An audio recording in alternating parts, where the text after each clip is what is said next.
मागचे चोरे तुम्ही मनुष्यानं सोनानं फोरे हे तुमच्या मागचे चोरे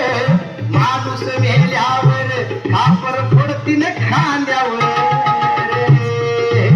अरे आईबाप गेले जमाना कसा आलाय सगळेच तसे आहे असं नाही पण आईबाप गेले आईबाप जात नाही तोवरच पुरं वाटण्याची चर्चा करायला लागता कुठला वाटा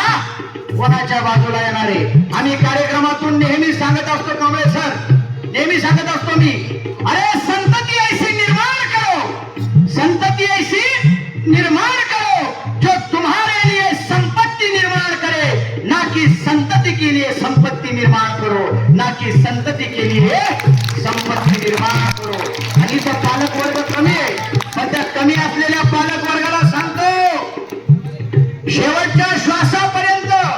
मरेपर्यंत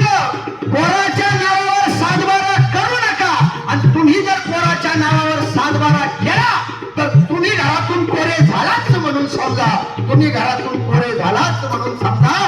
शेवटच्या श्वासापर्यंत पोराच्या नावावर सातबारा करू नका आणि म्हणून हा पिंगळा काय म्हणतो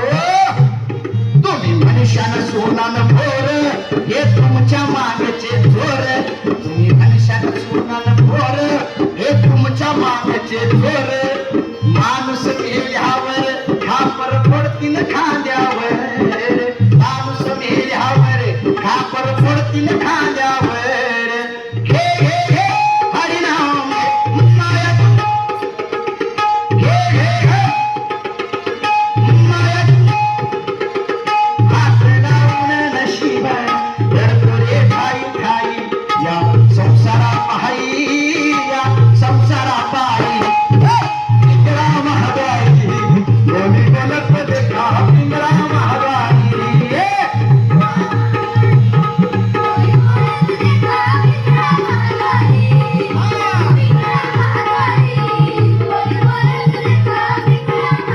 आणि बघा अंधार असल्यावरच दिवस सुद्धा उजाडू देत नव्हता अंधार असताना हा पिंगळा गावात निघून जायचा गावातून निघून जायचा पण जाते समाई हा पिंगळा काय म्हणायचं शेवटचं चरण शेवटचा अंतर ऐका काय म्हणतो हा पिंगळा तुम्ही मनुष्यानं घोडेन हाती हो, तुम्ही मनुष्यानं घोडेन हाती या शिक्षणात होईल माती तुम्ही मनुष्यानं घोडेन हाती या शिक्षणात होईल माती रावण मेला लंका जळाली कशी ते फुली गती रावण मेला लंका जळाली कशी ते फुली गती बघा सोन्याची लंका होती रावणाची सोन्याची दशानन विद्वान रावण महादेवाचा भक्त रावण सोन्याची लंका होती पण थोड्यासाठी वाईट वागला आणि सोन्याची लंका जळून खाक झाली रावण मेला लंका जळाली सोन्याची लंका रावणाची मग आपल्या मार्बलच्या टाईल कुठे घेऊन बसले आपण मार्बलच्या टाईल बसवल्या घरी मार्बल बसवलं मरता मार्बल खाली तू आहे मार्बल सोन्याची लंका रावणाची आपल्या मार्बलच्या टाईल्स कुठे घेऊन बसले अरे सिकंदर जग जिंकायला निघाला होता या पुढच्या पिढीनं नीट ऐका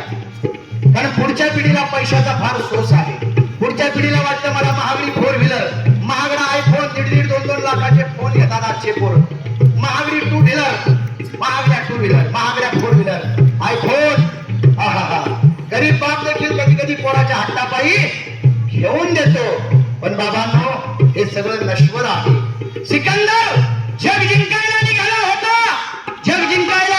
निघाला होता पण मरते समय काय म्हणला बाबांनो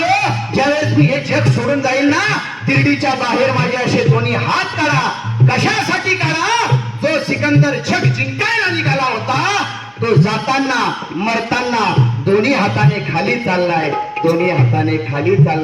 रावण मेला लंका जळाली सिकंदर मेला मग तुम्ही आम्ही कोण आहोत बाबांनो हे देहरूपी जे घर आहे हे परमेश्वराने आपल्याला काही दिवसासाठी भाडे तत्वावर दिलेलं आहे या घरातून कधीतरी तोंडात तुळशीपत्र घेऊन निघून जायचं आहे म्हणून सांगतो बाबांनो जगद्गुरु तुकाराम महाराजांचा जो संदेश आहे जे कारंजले गांजले त्याची म्हणे तो आपण तोची साधू ओळखावा देव तेथेच जाणावा रंजल्या गांजल्यांमध्ये देव शोधा पीडितांमध्ये देव शोधा दुःखितांमध्ये देव शोधा प्राणी मात्रामध्ये देव शोधा जीवजंतू मध्ये देव शोधा असं हा पिंगळा सांगतोय आणि खऱ्या अर्थाने आज हा पिंगळा तुमची पिंगळावर का फक्त पिंगळा या जवाहर नवोदय विद्यालयातून तुमची रजा घेतोय हो पिंगळा महाद्वारी पिंगळा महाद्वारी तुम्ही सगळे